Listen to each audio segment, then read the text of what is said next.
He stole China's past and became a legend in the West. Today, I want to talk about City Lu or Lu Qingzai, a man whose life was marked with deep contradictions. If I have to describe him in one word, it would be twisted.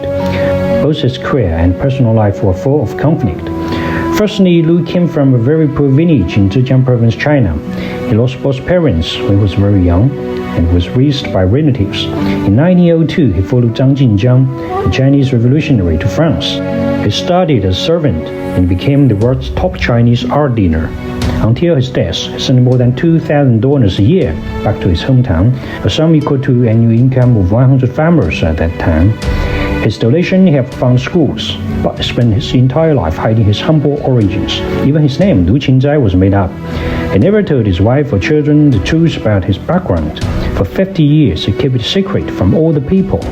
Second, like many Chinese entering the Western world, Lu faced culture shock and systemic racism. He had to fight constantly to earn respect.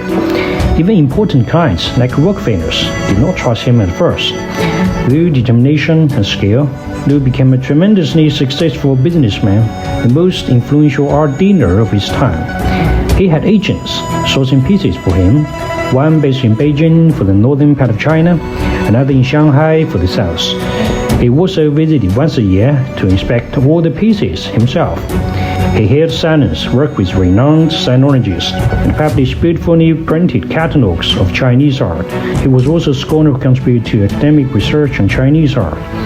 He even built a pagoda in Paris as a symbol of Chinese culture. Through his efforts in many public lectures, he helped Western elites understand the richness of Chinese culture and history. He helped shape the trend of Japanism that was popular at that time, refocusing attention on Chinese civilization. He made Westerners understand real Chinese art made in China for Chinese people, not for export. He also had a strong sense of national identity. During the Second World War against Japan, raised money and sent supplies to China.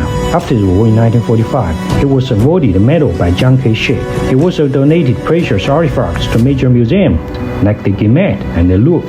He generously sponsored many Chinese students to study engineering and construction abroad. He believed that building roads and bridges was key to rebuilding China. But at the same time, Lu played a major role in the loss of Chinese cultural treasures. He bought and exported a huge number of artifacts, many of which were looted. He often pressured ordinary people into selling their heirlooms. He was accused of acquiring artifacts from the tombs, imperial mausoleums, gardens, temples, and caves. Among the most famous were two stone reliefs, Sa Lu Zi and Quan Mao Gua, from the 6 steeds of the Zhao mausoleums, which he sold to a U.S. museum under the instruction of Yuan Kewen, the son of Yuan Shikai. Third, his personal life was also deeply twisted. He had an affair with Yao Hui, the wife of Lu's mentor Zhang Jinjiang. He fell in love with a French woman named Olga, but later married her 15-year daughter, Mary Rose. Mary Rose became a devoted wife, gave birth to 4 daughters, but their marriage lacked real affection. You can imagine how much Mary Rose suffered. She lived a very hard life, but never spoke, not even to her daughter. She even resented her youngest daughter because Lu wanted a son and daughters could not bring her husband back. In the end, Mary Rose suffered a mental breakdown, was diagnosed with schizophrenia. So in summary, City Lu's life was one full of huge contradictions. Yet some of the relics he handled were preserved, but that was never his main goal.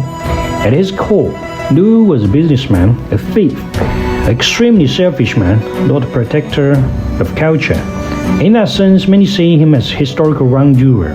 But we also have to see the twisted and chaotic times he lived through, a China torn by war and uncertainty. In many ways, his tragedy was also the tragedy of that era.